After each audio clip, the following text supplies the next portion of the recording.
Bonjour à tous, c'est Alexandre pour Technoïd et bienvenue pour cette vidéo. Aujourd'hui on va parler de la manette de chez Motorola, la Gamepad, le Motomod pour les Moto Z.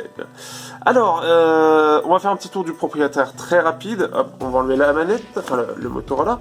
Donc ce qui fait que vous avez le système classique pour mettre ça. Donc bien sûr on a juste à le poser et il est détecté. Voilà, donc là, il est bien détecté. Donc, vous avez donc 4 gâchettes, donc 2 ici, une ici, donc vous voyez qu'ils s'allument. Quand j'appuie dessus, et 2 juste en dessous. Ouais, pareil, quand on appuie dessus, elle s'allume. Donc vous voyez, on a aussi le petit logo, je crois que c'est Légion du côté de Lenovo. C'est la gamme Légion, en fait, le côté un peu gamer de chez Lenovo. Je crois que c'est ça, mais je suis plus sûr du nom. On a les 2 sticks ici qui sont cliquables. Donc on peut voir d'ailleurs que ça s'allume quand on clique. Donc la gâchette directionnelle, enfin les boutons multidirectionnels. X, Y, A, B, bon classique, Start, Select et Home. Donc voilà, on a quelque chose qui est assez complet. On peut même mettre une Dragon ici qui est d'ailleurs inclus dans le pack. Elle est vendue à peu près, en tout cas à la sortie, une centaine d'euros. Ce qui fait un peu cher et ce qui est lié au fait que ce soit Motomod, faiblement produit parce que les Motorola sont pas produits à beaucoup d'exemplaires. Et on se retrouve avec ça. Donc ce qui fait qu'en termes de contrôle, de réactivité, ça reste assez correct. Mais c'est pas ça le souci.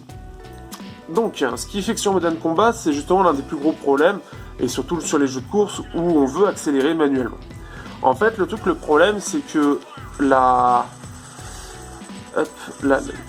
maniabilité sur cette manette, le gameplay, en fait, la maniabilité est mal pensée, puisqu'elle est vraiment pensée pour une maniabilité où on aurait juste besoin des sticks et des touches, mais rien de plus en fait. Et donc, ce qui fait que le gros problème, c'est que c'est les gâchettes. Parce que les gâchettes sont difficilement accessibles. Ou du moins, elles sont accessibles, mais pas avec un grand confort, et même avec un très mauvais confort. Et ce qui fait que sur un jeu encore de FPS, bon, ça peut aller parce qu'on tire pas tout le temps, mais ça reste désagréable. Le plus gros problème étant sur les jeux de voiture, puisque sur les jeux de voiture, on va devoir accélérer tout le temps. Et ce qui fait qu'avec, vous voyez, ma main, on voit que c'est pas naturel. On voit que la façon dont je le tiens, ce n'est pas naturel. Les gâchettes sont très mal faites. Et c'est le plus gros souci que j'ai avec ce jeu.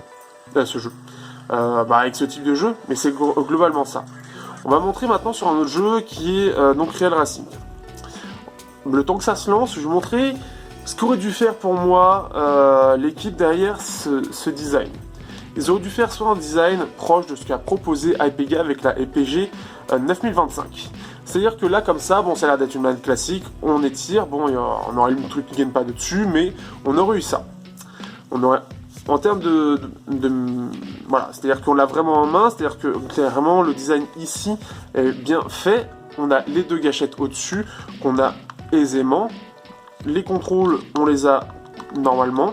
Mais la petite particularité de cette manette, qui est très sale, parce qu'elle prend la poussière, c'est surtout qu'on a les 2 gâchettes de tir, enfin la gâchette de tir ou de visée qui est ici.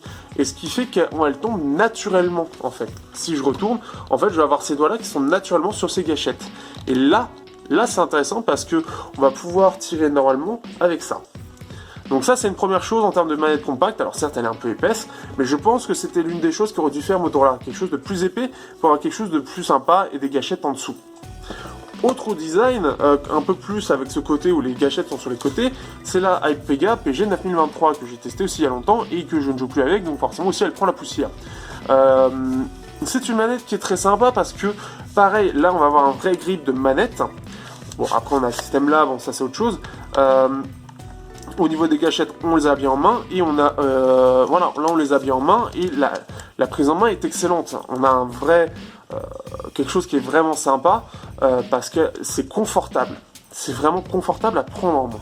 D'ailleurs, on a d'autres qui sont sortis entre temps, mais clairement, ça est bien meilleur. Alors certes, c'est plus épais, bon, parce que c'est aussi un peu plus universel, mais néanmoins, ce système-là, plus épais, est beaucoup plus agréable en main. On va pouvoir jouer des heures avec. Même avec des FPS ou des jeux de voiture. Là, le problème, c'est qu'on est, hop, si on se met, je vais me mettre ici parce que je ne l'ai pas fait, parce que j'avais pas envie de mourir. Sélectionner, hop, on va se mettre avec la pédale d'accélération. Normalement, il ne devrait pas. En plus de ça, bon, ce qui est sympa sur ce jeu, c'est que j'ai perdu mes sauvegardes. J'étais avancé dans le jeu, donc c'est assez frustrant de devoir rejouer avec les voitures de base alors que j'ai des voitures beaucoup plus avancées, j'en avais même 4. Donc ça me fait un peu chier. Mais bon, ça c'est le petit truc, voilà. Ce qui se passe donc. Aide. Ah, il faut que je l'enlève ça. Faut que j'enlève les aides. Mais là, voyez, est-ce que vous trouvez que c'est naturel comment j'ai ma main à droite? C'est très désagréable. Et là, en plus, je vais devoir freiner. Donc c'est vraiment... Là, je le sens vraiment, en fait. Je le sens que c'est pas naturel. Je le sens que je me sens pas à l'aise, en fait. Parce que j'ai vraiment, en fait, cette sensation où mes doigts, comme ils sont un peu comme à gauche. C'est-à-dire que là, je les crispe, en fait. Je les mets d'une façon qui est totalement non naturelle. Là, j'ai pas eu besoin de freiner parce qu'il y a les aides. Mais si je dois le faire... Là, je fais une course avec. Hein. Là, c'est trop désagréable. C'est clairement très très désagréable. C'est très mal pensé. Donc, ce qui fait que je vais pas forcément aller plus loin. Même là, pour accélérer, en fait, il faut que je sois comme ça. C'est pas normal. C'est pas normal. Et même là, c'est pas agréable. Là, comme je dois rester appuyé, c'est très très désagréable. C'est très mal pensé.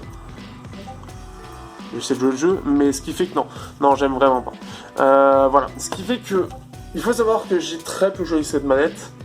Mais la prise en main est tellement directe et le défaut est tellement présent que j'ai pas besoin de faire beaucoup plus. Je le montre assez bien dans cette vidéo, c'est assez mal fait et je suis assez déçu de ce point de vue là. Donc pour moi cette gamepad ne l'achetez pas. Si vous voulez une vraie manette, je vous conseille l'une des deux, vous pouvez aller regarder le test. Et même j'avais fait une petite vidéo mes jeux du moment, vous pouvez regarder sur mes jeux du moment avec l'Idol 4S et c'était vachement mieux, vachement plus sympa à jouer. Donc sur ce, je vous dis à bientôt pour un prochain test sur Technoid.